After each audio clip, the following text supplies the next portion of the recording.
Hey guys, didn't know you showed up. Thanks for joining me. We were just sitting here thinking about putting a third seat in. What do you think? We'll do a little Pope Mobile, a little bubble top on the roll cage. It's a little tight. I don't know.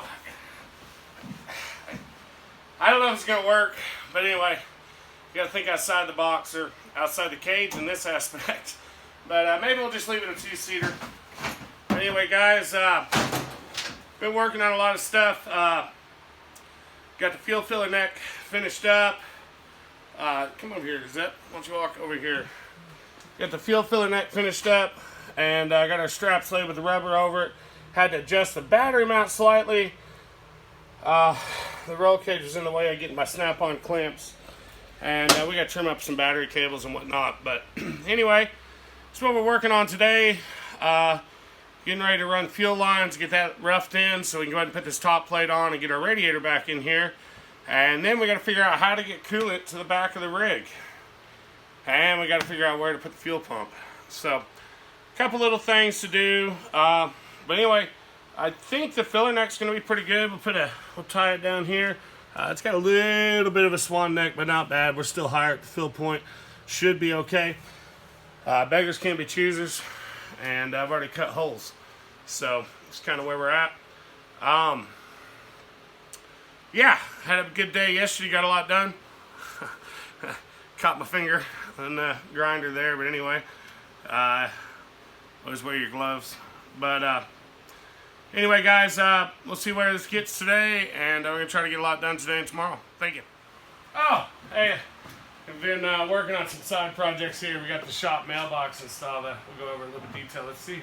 Oh, look, we got some stuff. We got a little D-ring here. Let's see, that's a 1.25 inches. So that's pretty good size. A little 1.25 inch D-ring. We'll set that over here. And let's see.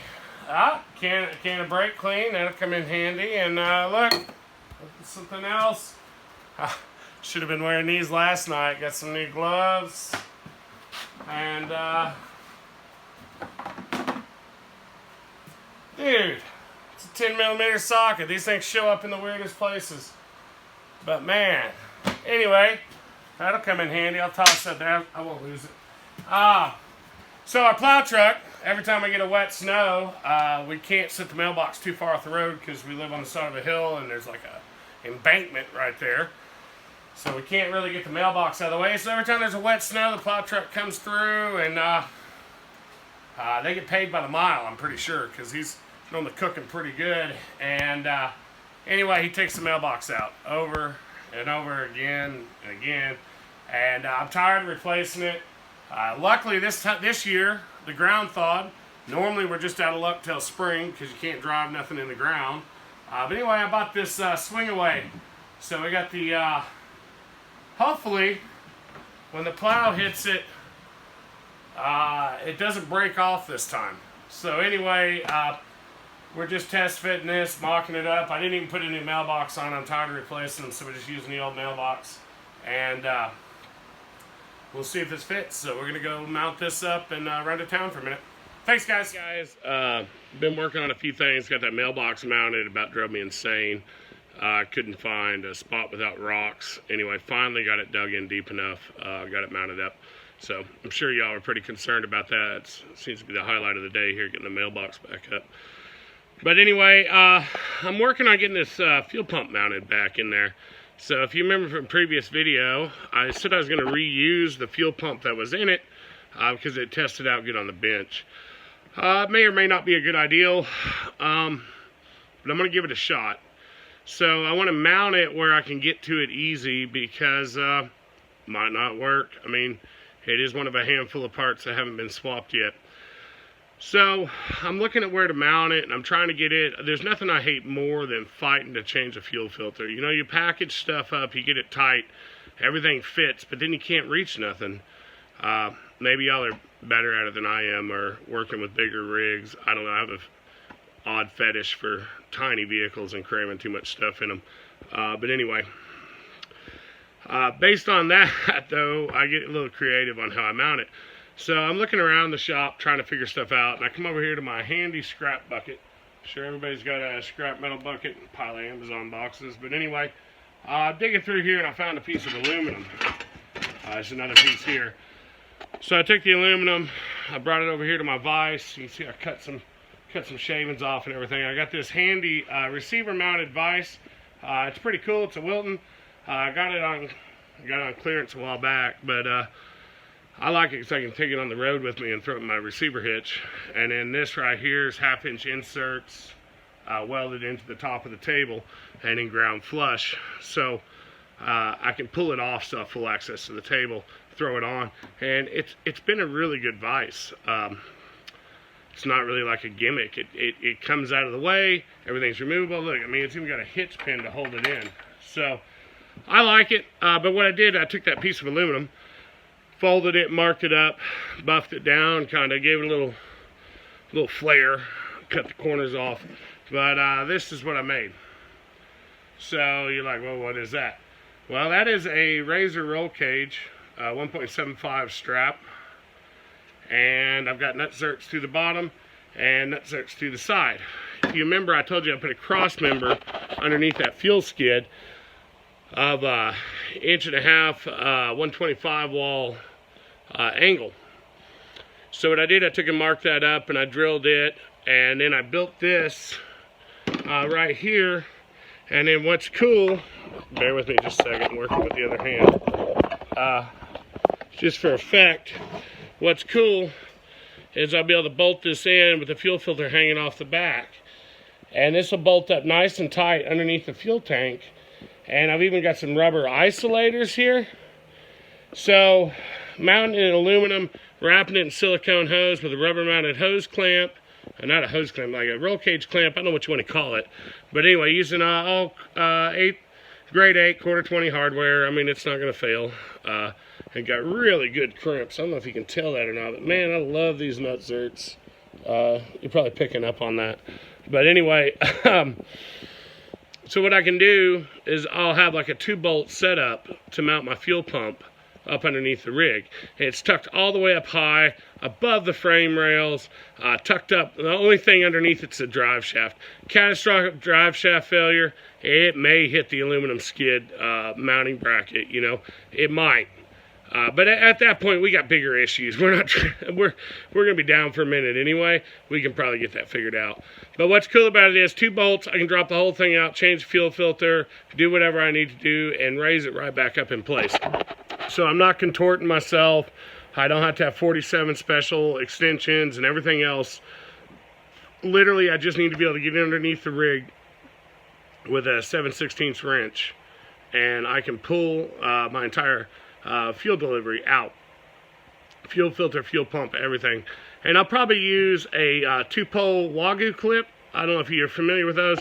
I use them on a lot of stuff. But what's cool about the Wagyu clips, they bite down, you slide it, wire in. When I get to the wiring, I'll show you if you don't know. But anyway, they're really nice connectors. I've used them a lot at work. I've used them a lot at home, a whole lot. And I haven't had any failures with them. But what's cool about it is I'll be able to disconnect the wires, like no tools, no nothing, drop it all out, change the fuel filter, and put it back up. I'll be able to do it right on the trail, 1 wrench, and maybe a screwdriver for the hose clamps. But it doesn't get much simpler than that.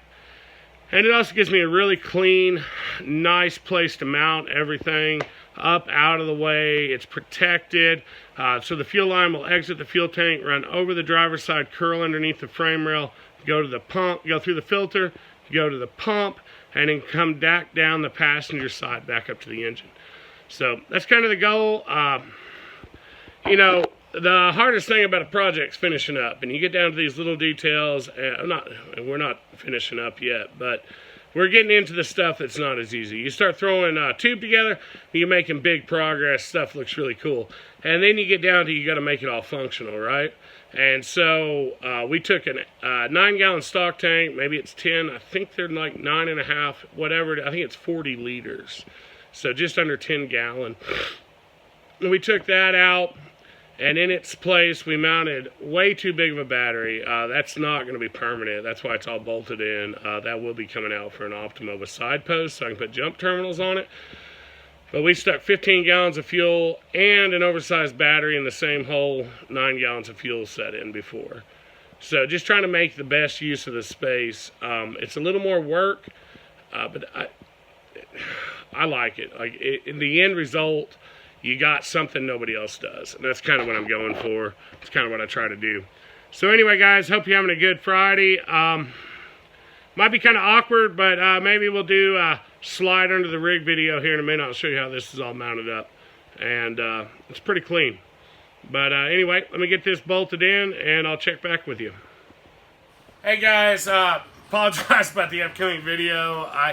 My kid got on to me, Zeppelin, my video editor here. He's told me time and time again, make sure the camera's sideways. So it was, but I was on my back. And so it screwed it up, so it kind of went that portrait style. Anyway, bear with us. We're going to get it straightened out, but for the time being, you're going to have some gray bar on your screen. Hey guys, here we are underneath the salmon bog. So you can see I got that bolted in. I forgot to put my isolator disc. I don't think that I even need it. I mean, you can... There ain't no resonating going on. It's pretty solid. But you see the fuel filter... Oh, see that? I can't even get it in the picture. There we go. It comes right out. So my fuel line will loop right through here and up around to the fuel tank. And there's my old exhaust pipe. It's going away. I'm going to reroute that. And here we go. That'll be my to the engine. So everything's mounted in here. Really, that's the drive shafts. You know, it's quite a ways away. And most of those wires I cut them to make room. I'll have to rewire a lot of this. So here we go, guys. It's pretty clean. Like, there's really no rust on it. It's dirty. Man, it's dirty. But I got my transfer case. Got all kinds of goodies up there. Stuff hanging. Got a little dent in the frame. We ain't gonna worry about that none. And here we go. This is really custom. We got the hard mount exhaust run right over the cross members. So we'll be taking that out, trying to redo that. But there's my E-locker in the front. Big reason why I own this rig. And I got to get that working. So anyway, guys, hopefully I don't have to spend too much time underneath here. But I just want to show y'all, like, yeah, it's a little dirty and whatnot, but at least it's not rusty. So there's one thing. Look at that brake backing disc. It's squealing. Oh, man, I'm really hoping it's just a piece of rust in there and it's like a flake or something that's going to clear up. But something tells me I get to do the backing disc on the rear brakes as well. But anyway, that's a problem for another day. So anyway, guys, thanks for joining me underneath the rig here. We're just chilling out. Boy, that body mount looks kind of rusty. I said there was no rust, but I had a little bit of rust right there. We won't worry about that guy. But anyway, the rest of it's not terrible. But check out that, man. You get some rock lights, you need to mount them, just zip tie them up. Works like a champ. See all that? There's another one over there. Man, it's good stuff. Anyway, guys, I'll catch up with you in a bit. Hey, guys, we got the fuel plumbed. We got the return plumbed. We got the fuel tank plumbed. I think we have power to the coil when we turn the key on, and we do not have power to the fuel pump.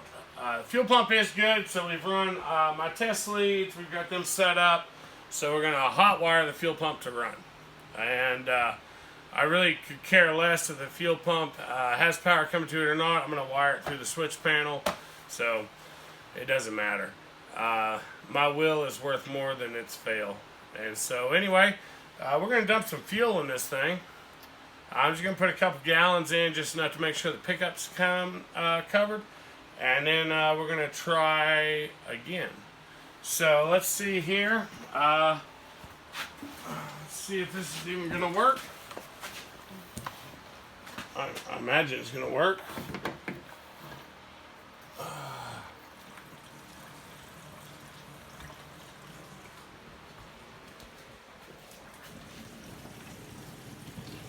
You can hear it going in.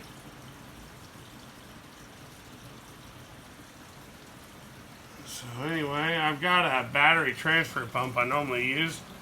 But for full effect today, we're doing it race car style here. And I guess our vent is working.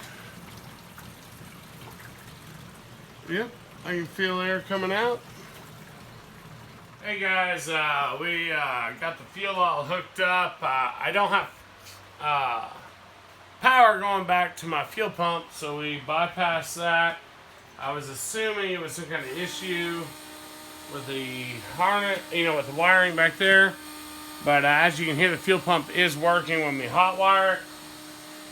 So we walk over here, we spin it over.